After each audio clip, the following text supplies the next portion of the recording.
Good morning. It's lovely to see so many of you here. And this is a sort of largely unstructured session. I have decided to pay heed to everything Shanta Gokhale said in her address yesterday, her fantastic keynote about silence. So for the next 45 minutes, Jerry Pinto is going to talk. You know, one of the things about Naresh is that he has a dramatically inadequate memory for all the moments that we have known each other. So let me begin with scandal, which is the best place to start. Thank you. Ranjit is already waving his hand. Because I met Ranjit and his wife also in fairly scandalous circumstances. So before Jerry starts, I think we should make it clear that we're two different people. I am a journalist and a non-fiction writer. He is a fiction writer with a vivid imagination, including about his friends, or the people who think they are his friends. And now we will allow him to proceed. Can I say you're marriage phobic? Like in public, can I say you're marriage phobic? We're supposed to talk about finding a voice, Jerry. So maybe we should stick to that. I am trying to find my voice. I'm trying to say, can I say you're marriage phobic? Because that's part of the story at the beginning. And it's a story, so let's make that clear. Okay. Back in the day when all of you were not even born, there was a library called the CED, or the Center for Education and Documentation, which was a library. It was a storehouse of, at that point, unimaginable richness for us, because they actually kept clippings in files. And when you needed to know something about, say, the change crisis in India, or you needed to know something about agrarian reform in Uttar Pradesh, you went there and they had a file, and someone who was smoking cigarettes would take out that, John, remember John? He would be smoking cigarettes and looking like he was burning inside. He would take out files and give them to you, and you could sit there and actually read them. By night, this same place was also the place where Iranian refugee boys who did not want to go back to Iran because they would be forcibly conscripted, they had lost their visas, would sleep during the night.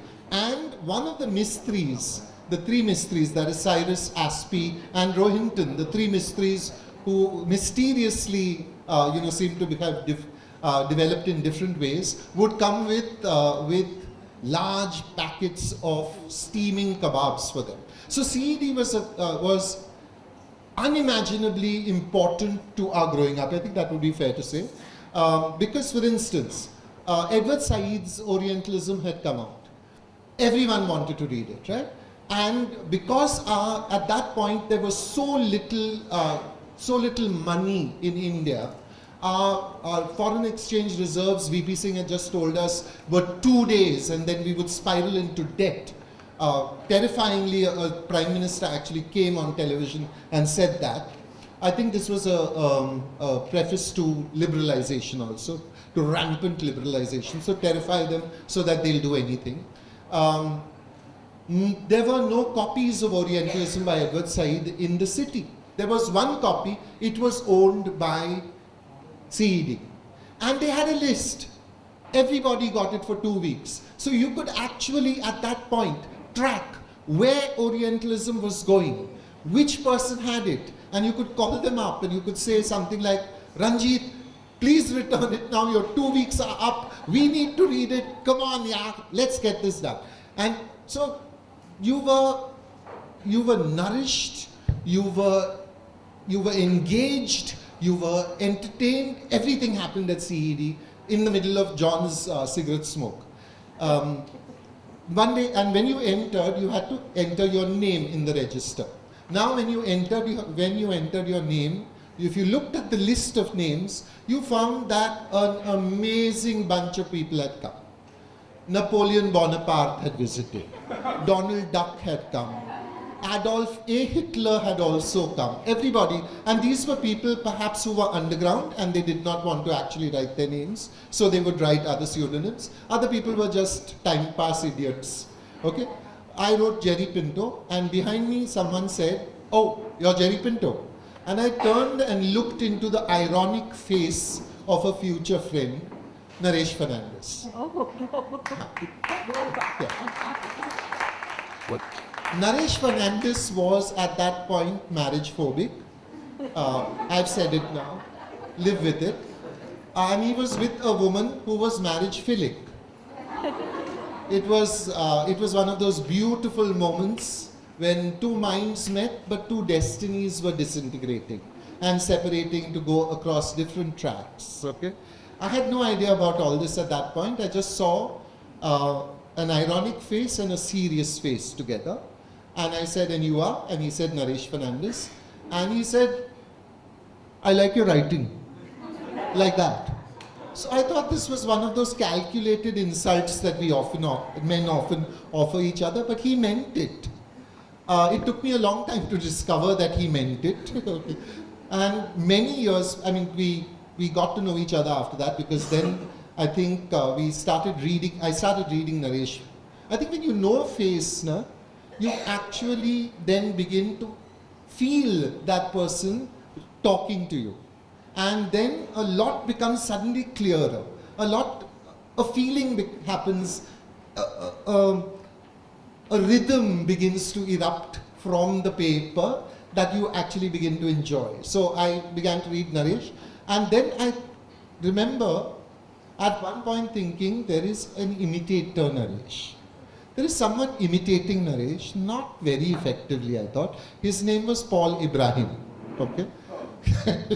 So I went to Naresh one day, we were having lunch at Britannia or something. That was the time when Britannia was affordable. And I said, there's someone called Paul Ibrahim who's kind of mimicking you. And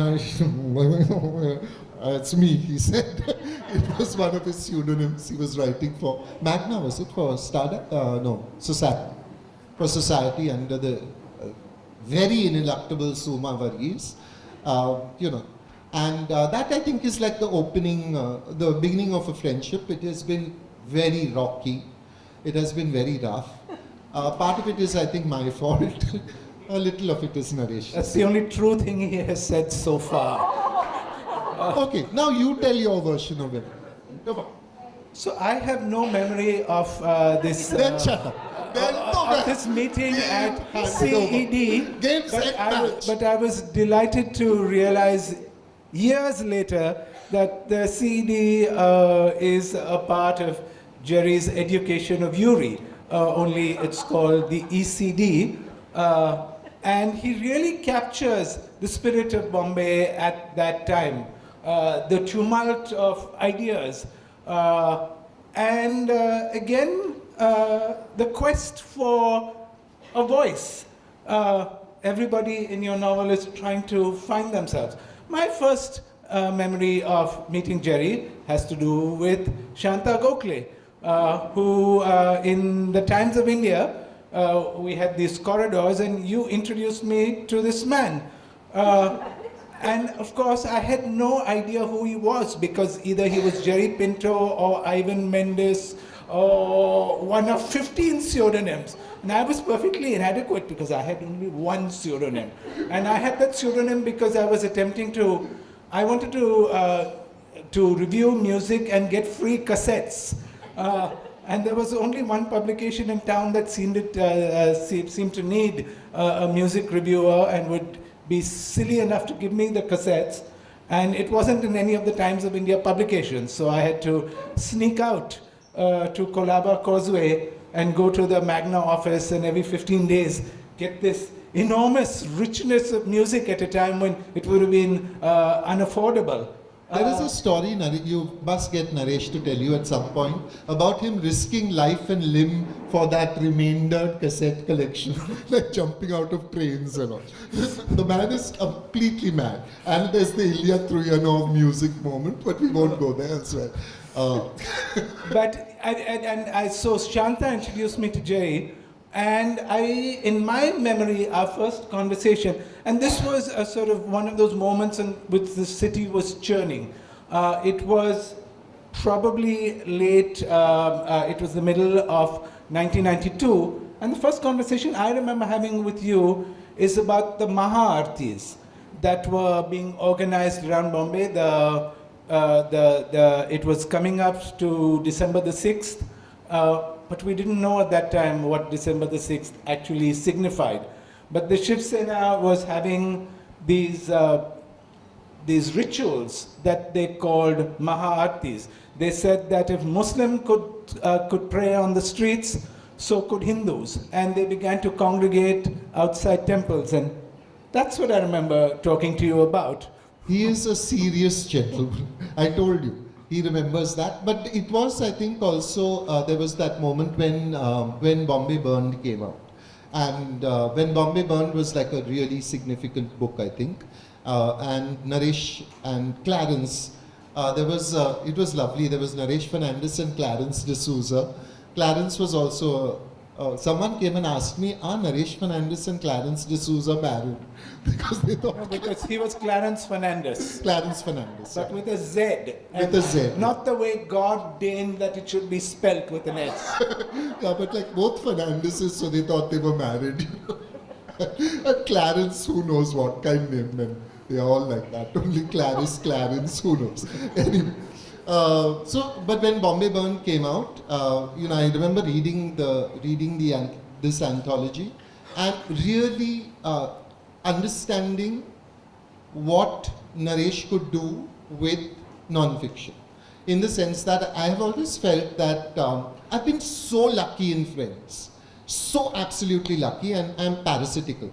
So I will draw sustenance and nourishment from all my friends. So Naresh taught me rigor and the tenacious pursuit of the story. So I remember my mother had just died, and it was Big Home, you've all read, I hope. And so you know that it was not, it was both happy and sad as a moment.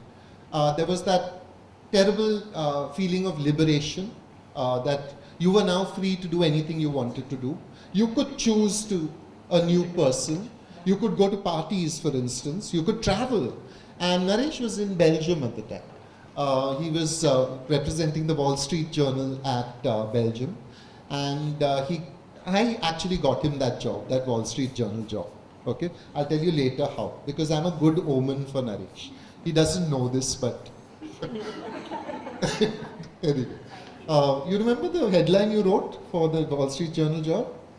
In Bangkok, everything is inevitable except death and taxis. Or death is inevitable, but not taxis. Yeah. Anyway, so I remember reading when we were in Belgium together. He would throw me out into the streets every morning. He would tell me, "You're stinking, Pinto. Have a bath." Like clearly, Pinto, you have body odor. Have a bath. And it's like off I would go to have a bath and then go out into the city. And then Monday he said he was going to that miniature place. No? That place where all these, in Belgium, in Brussels, there's a place where they have miniature versions of, like, say, the Great Wall of Berlin. And it collapses every day at 4:45 or something. It's called Mini Europe. Mini Europe, yeah. And we did he interviewed the CEO, he did a whole interview. And I thought, okay, so he's doing a story on this. I found that it was going to be a very small part of a much larger essay on globalization, or was it for transition? Oh, sort of Belgian and early globalization. Because Belgium was the center of the EU.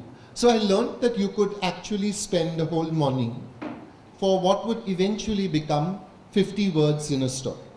And for most journalists, this is completely wasteful. If you do a whole morning, you should at least get a byline and 1,000-word story out of it. So this is the rigor that I learned. From Ranjit, I learned the ability to stay with a project for 20 years, like say Lalla. From Shanta, I learned the ability to be, or I try to have the ability to be open to ideas, to be open to the way in which other people think, and to accept that way without judgment, but to hold your own still, to stay where you are, but to still offer an agora, Ranjitism. Everybody knows when I do a Ranjitism, an agora, an open space of discussion. So all these people in some ways have poured it into my life and into the writer that I became. And I think if I had not actually encountered them, I don't think I would have been 1/10 the writer I am. We are all the summation of our associations. We are all a series of interactions and life exchanges. And those life exchanges do not always have to be positive. They can, again, what I learned from doing the Bhakti poets, from Zanabai and Bahinabai, was God may be hated. God may be insulted and abused. God may be scorned. Nindastuti as part of the whole great tradition of an all-encompassing relationship with the divine. That it doesn't have to be just adoration and respect and worship. It can be everything together. So riches in the shape of other people. When people ask me what is Bombay for you? Bombay for me is the fact that I can walk down the street and there will be Shanta Gokhale at the end of a 10-minute walk. I can walk down the street in the other direction and in 40 minutes I will be at Naresh Fernandes' house. For me, Bombay is the people and the intersections and the interactions that I've had, and that led us to Bombay Meri Jaan. So I'd like to sort of dial back a little, because when he speaks of sort of his writing being the summation of many experiences, I'd like to go back to, I think, what was your first book, which was Understanding Men, Surviving Women, which was supposed to be a companion to a book that Shobha Dey had written. And Jerry then began to mine all our lives. And he told me, "You're perfectly disguised. Nobody will know it's you. I've called you Paresh." So, Jerry, from there, how did you go to finding this literary voice? But also, you saw the chance to publish a book, and you knew that that could possibly be a springboard at a time when nobody was publishing books. I must add, one of my great complaints about Jerry is the fact that early, when books never got published, I set aside a little space on my shelf for books of my friends. Hoskote had one. Shanta, I think Rita Wellinkar was among the early books that we had. I counted the day before I came to Goa. He's colonized my shelf. He has 33 books at least. Am I missing any?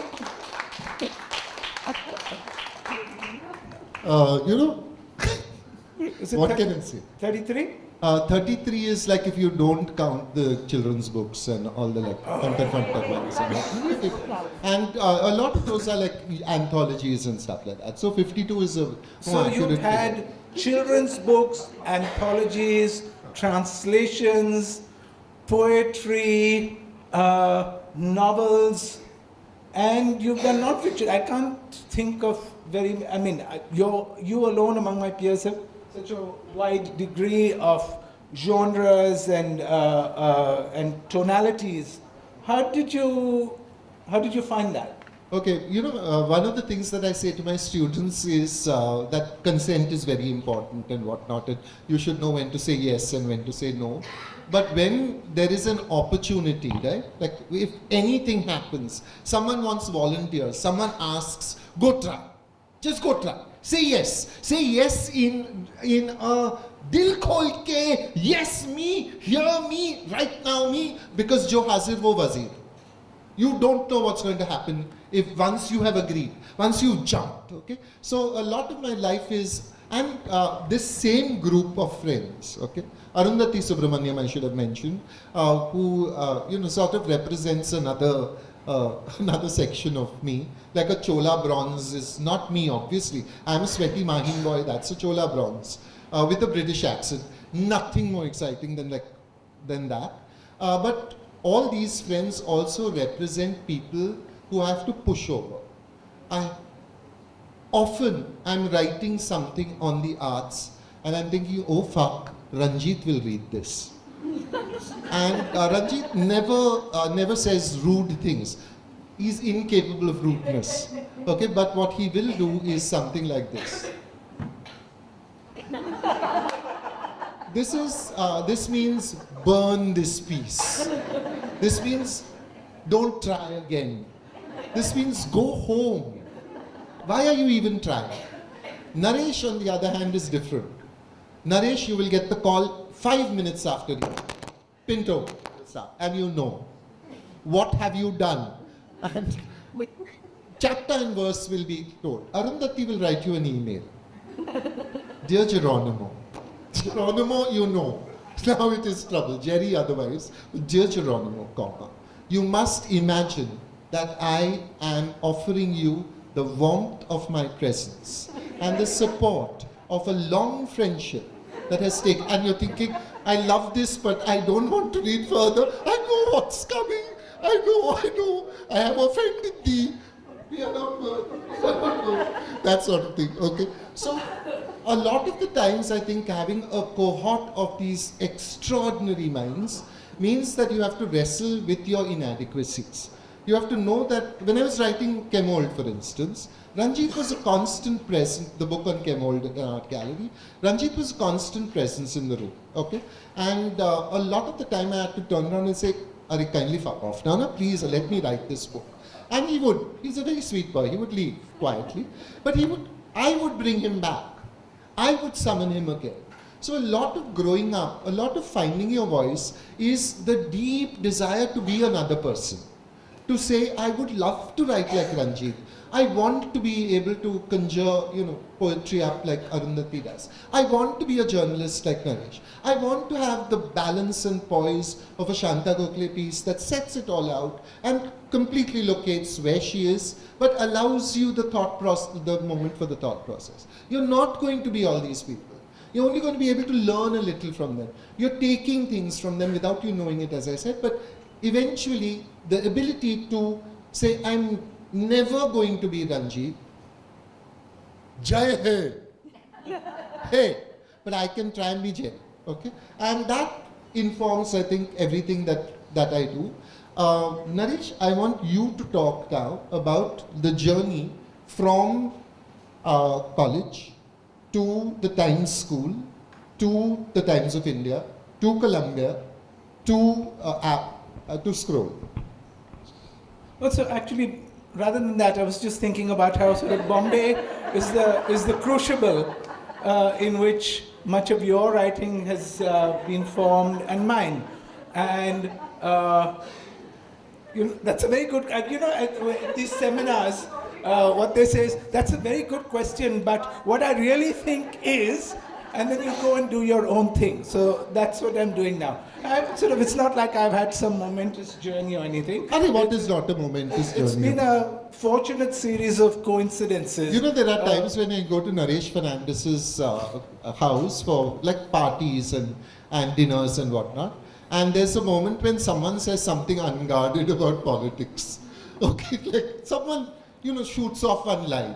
Normally in Roman Catholic households, you'll say something about something, I can't even say it, but it'll be politically incorrect, it'll be awful, it'll be some nonsense that someone is saying.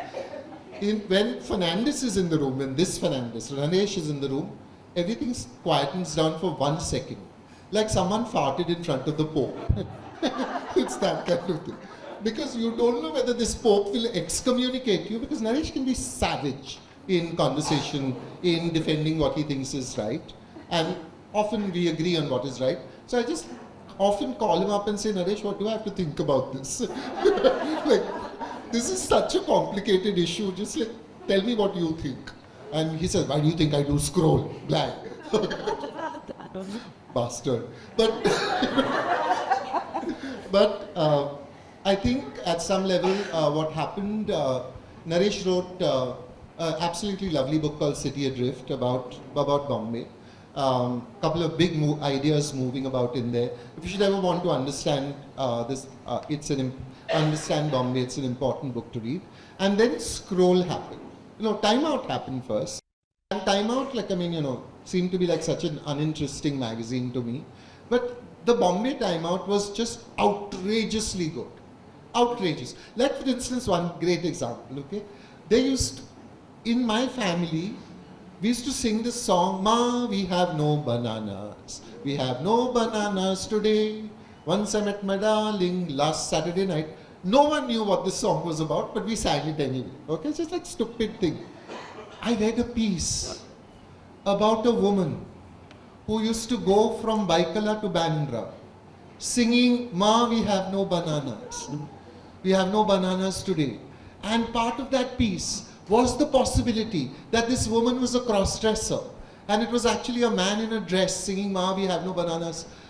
I read it and I thought, my city, my experience, my world, my life, it doesn't get better than that. And then, of course, I was asked to write a column for it also, which was nice. And then came Scroll. And I think Scroll is Naresh's heroism on a daily basis. On an everyday basis, Naresh stands up. Blush, blush.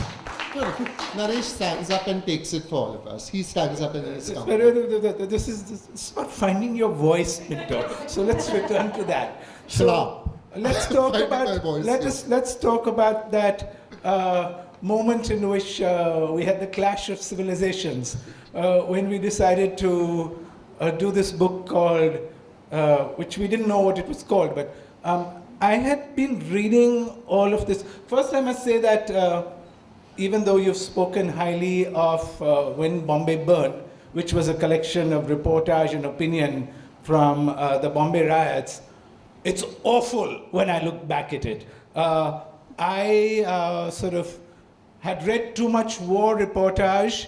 I had read too much Hunter Thompson and Tom Wolfe, and sort of it's all this purple prose sort of spilling through much of that. It did have, it was important in that it was a record of what happened in Bombay at that time, and it was a big kick because it got then submitted as part of the evidence to the Sri Krishna Commission that was inquiring into the causes of the Bombay riots. But as a piece of prose, I now sort of look back at it and my skin crawls sometimes. But Okay, everybody who is a writer looks back at work that they have done and thinks, what did I do? What was I thinking? Don't take this seriously. And if you're a writer and this does not happen to you, then you're screwed. Okay? Then you have problems of grandeur. You need a psychiatrist. Get help. Get tablets. But I was sort of in the early, by the late 90s, there was a lot of writing about cities, and it was clear to economists and sociologists and demographers that cities were the future of mankind. And from around the world, these anthologies were emerging, writing New York, books about London, and I thought that Bombay actually needed a book for itself. As I looked back, I realized that much of my reporting had been about Bombay, but there were stories all around us, and these were stories that sort of brought together the forces of globalization. Down the corner from where I live in Bandra is St. Peter's Church, and I realized that when I was looking through the archives that in the 1850s, when the British abolished slavery, suddenly 100 African students had landed up in St. Stanislaus School down the road from me. And the German Jesuit was writing to the British authorities saying, you've sent us these 100, 150 African students. How do we support them? This was history, the currents of history, literally under my nose. The man who, again, staying with St. Peter's Church, the man who was the architect of St. Peter's Church, when I looked at the tabernacle, it looked familiar, and then I realized that E.C. Hendricks was actually the architect who in Britain, when he was just after he had finished being a student, had designed something called the Brighton Chhatri, which was a memorial to the Indian soldiers who died in the First World War. Again, sort of this enormous global conflict in sort of embodied in marble in a place that I went to. And then I realized that the frieze under that tabernacle had been donated by a Spanish guy whose name was Franco. And so even as sort of we saw history and these big sort of the river of history playing out in other places, these stories were all around us. And yesterday when Vivek spoke about how Goa has been, sort of a window to the world, Bombay has also. And from my point of view, I was fascinated with the idea, especially of the neighborhoods in which I lived, because modern Bombay and the suburb of Bandra where I lived essentially had become urban within living memory. My grandfather on my mother's side owned a plot of farmland. The family stories were about how one evening one morning an uncle disappeared when he was a boy, they couldn't find him. And finally they realized that he was riding the steamroller that was paving the way to make Hill Road.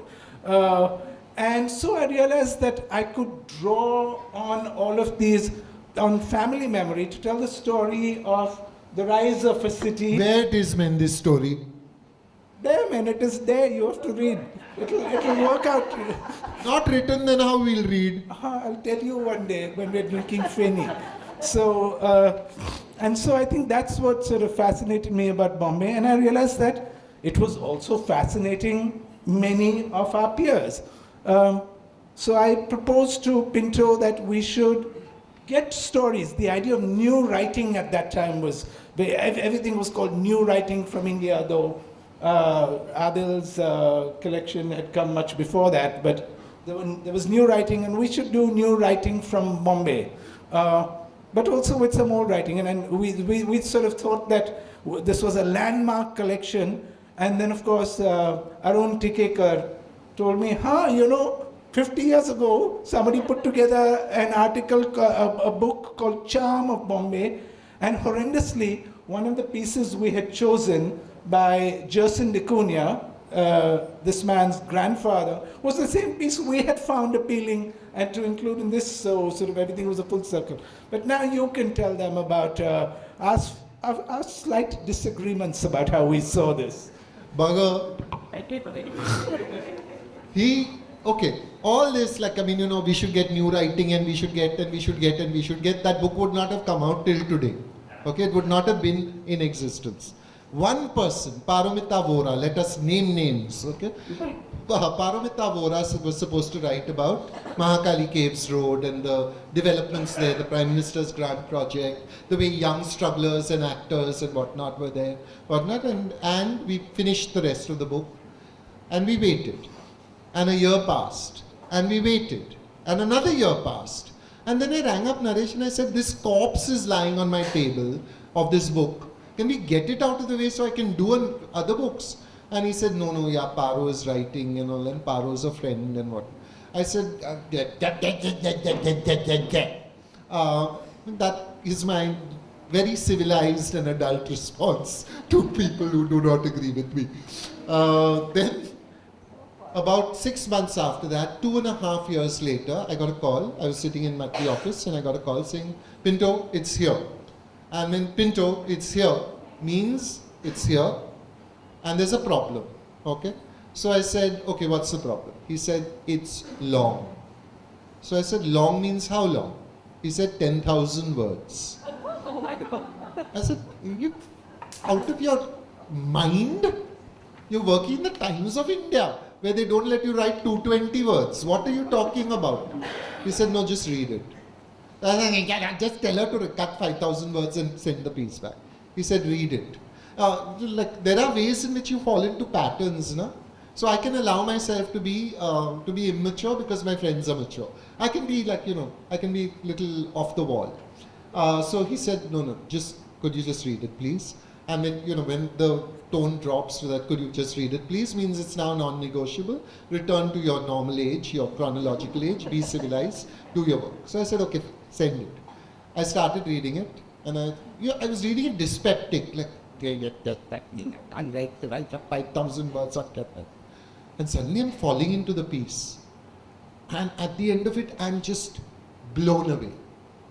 I'm just completely astounded by that piece. So I ring up Paro and I say, I'm so sorry, I abused you constantly for 2 years, in my head, not to her. You don't abuse Paro to her, she's like me a little, You have to be careful. Anyway, so I said, it is so beautiful, I want you to take it away. And I want you to make it a short novella, because this is Oprah Winfrey territory. I can imagine this being an international bestseller. It's so lovely. And she said, no, I think you should use it. I said, I'm delighted to hear that. Really delighted. We will use it. And then I called Ravi. And I said, book is ready. Paro's in. Naresh was right. We were right to wait.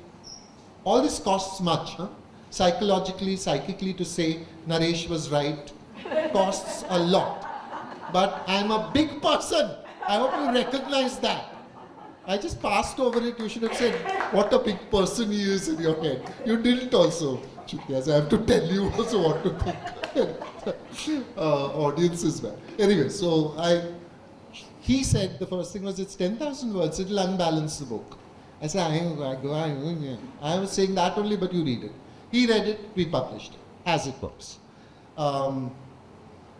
The real thing was that if we could have had 20 Paros, or one Paro, one Naresh Fernandes, one Ranjit Hoskote, everybody doing like a 10,000, 5,000 word piece, we'd have had an amazing book, truly amazing book. But everybody's busy. Everybody's got that, hasn't got that kind of time. And so it wasn't going to happen. So I felt the way to embed these stories in the city was to also to extend the city right into the distant past. So we started with Andre Malraux on Elephanta, because I feel Elephanta, Mahikavati, the little village of miracles, that's where my heart is, I think. Anyway, all of that started this progression, and it comes up to Naresh's magnificent piece called Morning You Play Different, Evening You Play Different. Such a lovely piece on the jazz of the city, picking up all the strands that we love about the city. Its openness to change, its syncretism, its ability to take what has been thrown at it and to whip it round and make it into a new art form, something totally homegrown and totally Western at the same time. So that Anthony Gonsalves, the man who is quoted in his piece, who appears in Amar Akbar Anthony, my name is Anthony Gonsalves, is dunya mein akela hu. That Anthony Gonsalves is his mother fed Damodar Mauzo when his mother was too ill to breastfeed him. That's my city, built of these intertwinings, these connections, these abilities to look beyond these accidents of birth. Your religion, boss, is an accident of birth. It is not even your religion. Give up that notion unless you have made a fresh, new connection with it. It's just what happened to you along the way, right? So this piece for me, Paro's piece, they made me so happy to be a Bombay man, to be part of this city, to know these people. But Jerry, you also excavated bits of Bombay memory. We put 100 books on a list. And I said, you read 50, I'll read 50. No, I want to talk about your piece. I want to ask you how many you read.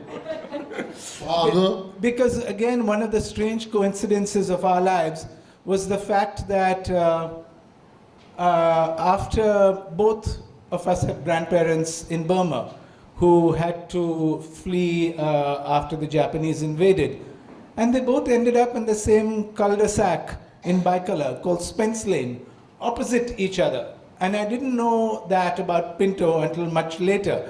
And then he wrote a lovely piece for Bombay Meri Jaan about the Bombay dock explosion, which my grandfather had been on that ship a few hours before it went up, the Forge Tikan.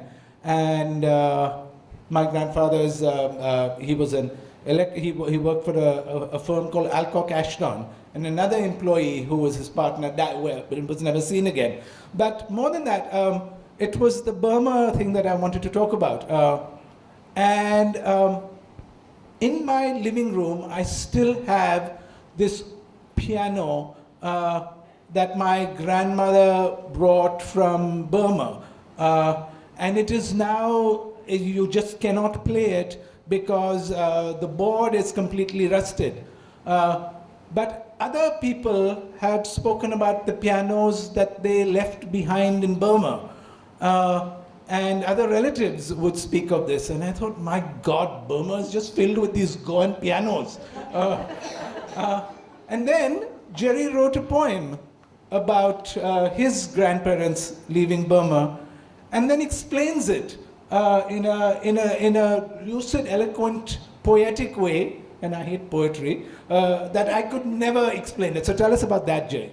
You know, for someone who knows so many poets, he has to be very secure in our love to say he hates poetry. Okay?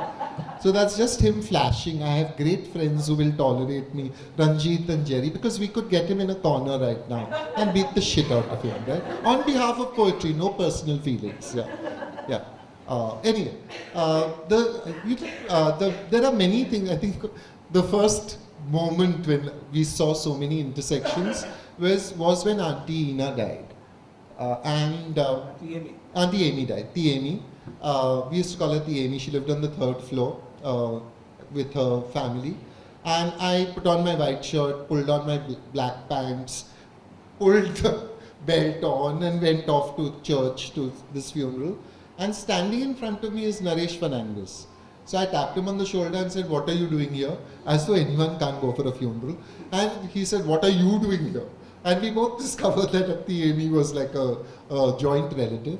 I think for many people, Burma was the lost paradise. It was the place where the colonized had become, in a way, a colonizer. They had much power. They had the benefit of English, which the Burmese wanted. So my grandmother, who had done, I think, her 3rd standard, that's all. Family pressures meant she was taken out of school and sent to a convent where she was wiping floors when her brother rescued her, and sent her off to Burma dressed as a nun, family history has, because she was young, so she was going to get married. So she was dressed as a nun so that no one would approach her for sexual favors or, or lure her away from the man that she was going to marry. That woman, with her 3rd standard education, became a teacher of little children who came to school. And everybody who came from Burma had left behind enormous wealth. Ruby mines, teak plantations, chemist shops. Sorry, really don't go from ruby mine to chemist shop. Just little bathos there, like drop the chemist shop and keep the mine and the plantation. And I realized that it was a way of talking about civilization, a lost glory. And then I remember my Tia, let's call her Ermintrud. Tia Ermintrud, who was reaching senility and was telling stories repeatedly, awfully, and there was something inside bubbling. She talked about she came to Calcutta with her 3 young children. All 3 of them, they were triplets. And she said, I put on my red dress and went out dancing because my husband died en route. And I put on my red dress and went out dancing. Everybody said was kind of like a, something that maybe she was just so heartbroken. And I realized she was talking about the fact that she had become a sex worker for that point in time to support her children. But her metaphor was to say, I put on my red dress and went out dancing. And that she couldn't say it, I think, was part of her upbringing. But that this is what it meant was truly a mark of her heroism, that she was willing to do this for her children. And she later told her children, money is a deceptive jade. Money will never stay with you. When you get it, spend it immediately. And then do not feel ashamed to beg, borrow, or steal. This is the chilling kind of like wisdom from, but it was wisdom that had come from this crucible of lived experience of the complete unreliability of money and of a woman's position in this world. So much out of that experience has gone unrecorded. That walk from Burma to Assam. Recently I was sitting with Lal and company in Imphal, in Aizawl, sorry, and they talked about how the Indians were coming and how they would help them on their journey up. And I thought so many of these destinations, so much of this history is just dropping away, which is why I tell this jackass that you have to also be writing down these things. Like, where is his history of Bandra? I mean, who is better positioned? Tell him now. Shout, write your book. Write your book. Is that how you're going to do it? Write your book. Give Alright, come on! 1, 2, Acha, 3. Yeah. Thank That's you. it, better. But actually, you left out the piano in your story.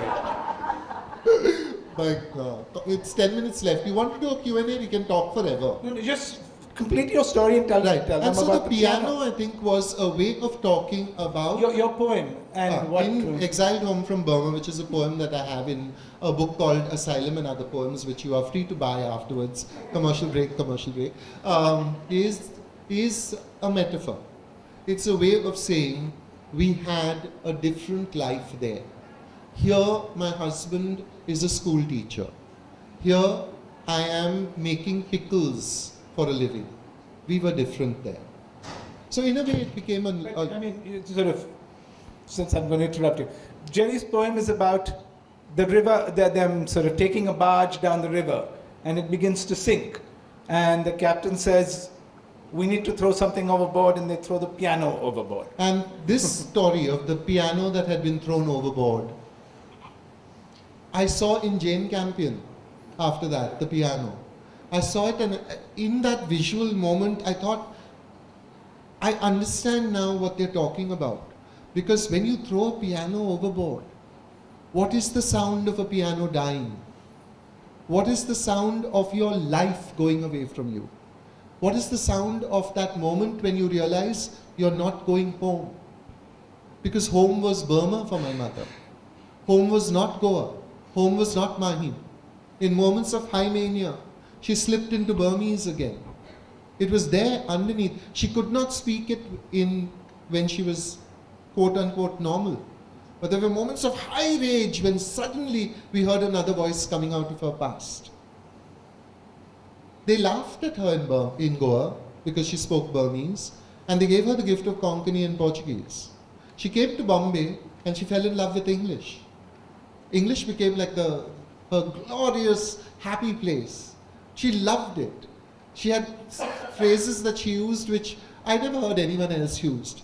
I'm out of here like a bat out of hell, she would say. Such strange, lovely locutions that had come from another place and another time. We are all these archives. We are all required to not let these archives go. I keep telling women, write your autobiography, write your memoir, because it will in some way deepen and extend. Don't you feel in listening to him how much suddenly there's something inside you that reached a place that you had not reached before? Don't you feel when you've read a poem or a piece of prose how deeply you are now experiencing this in another way? How can we not be part of this process of enriching each other with the gift of language? 5 minutes left, she said. All right, I suppose we can take questions if there are Would you any. like to ask a question? Happy to answer any. Go on. Okay, can we just briefly talk about Taj Mahal Foxtrot then? Because it's so lovely that the journey there begins from Bombay Meri Jaan. Morning you play different, evening you play different, and suddenly takes on this big, huge, and it's an ongoing thing, right? Taj Mahal Foxtrot ain't done, baby. The music's still playing. People still contact him, still send him tunes, still send him more material. It's time for like the Foxtrot again. And actually, a precursor of this festival that Vivek and Ranjit organized, called Aparanta, had so much to do with that book taking shape. They invited me to talk about this essay from this book, which was about Lorna and Chris Perry, essentially. So it was the framing device, and spoke about the development of Konkani music in a bit, but also the role that Goan musicians had played in Hindi film music. And after I played some little clips and this kind of thing, and this was at the old Goa Medical College. And after my reading, there was a woman who came up to me almost literally with tears in her eyes. And I know I'm a bad reader, but not to reduce somebody to tears. And she said, "You played my mother's music." And I immediately knew that her mother was a woman called Lucila Pacheco, who was among the few keyboard piano players in the Hindi film studios. And her name was, the woman who spoke to me, her name was Jenny Pacheco. And astonishingly, her mother had lived in this Bombay way, shared a flat wall with my great-grandmother, but they each had separate staircases, so I'd never seen this woman, who was a legend, but occasionally I'd heard her piano and the saxophone of her husband, who was a woman called George Pacheco. But Jenny said, "You should go talk to my brother, he's in Bombay. He has some photograph albums, he's got some clippings." And that was the real spark. Sort of one thing led to the next.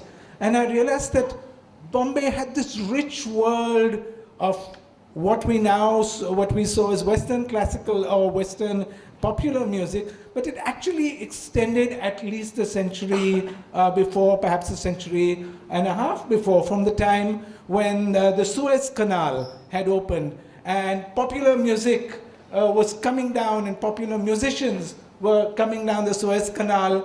And in Bombay, maybe 2.5 weeks after this stuff had been released in London. And in the 1850s, that people in Bombay were listening to troops performing something called minstrelsy music, which was awfully racist stuff as we realize in retrospect.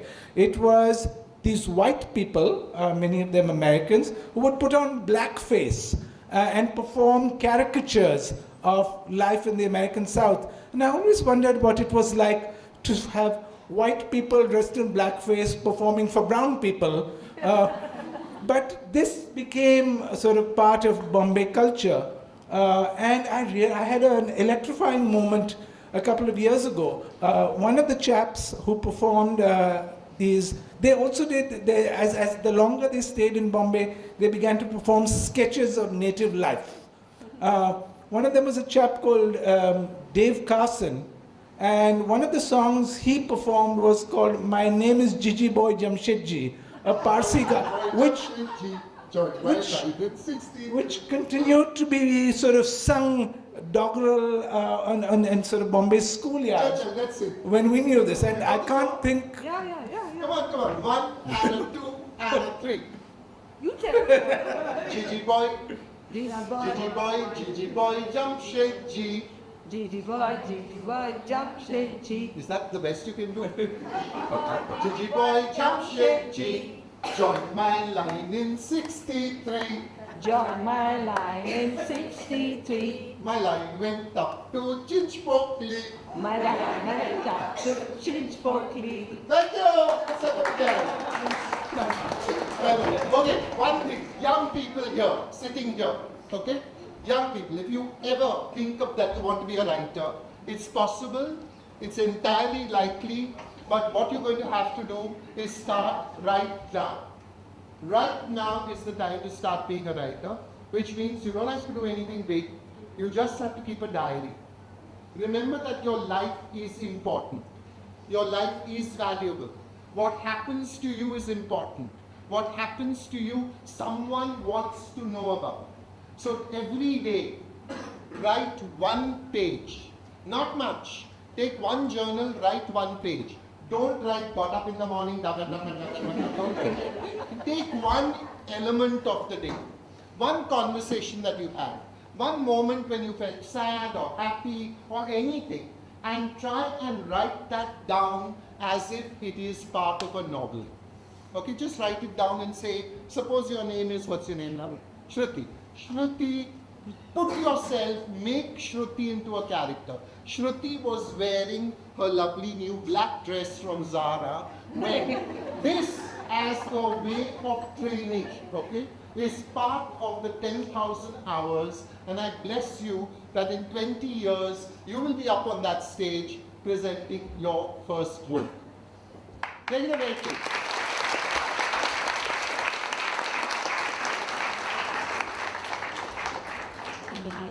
Well, that's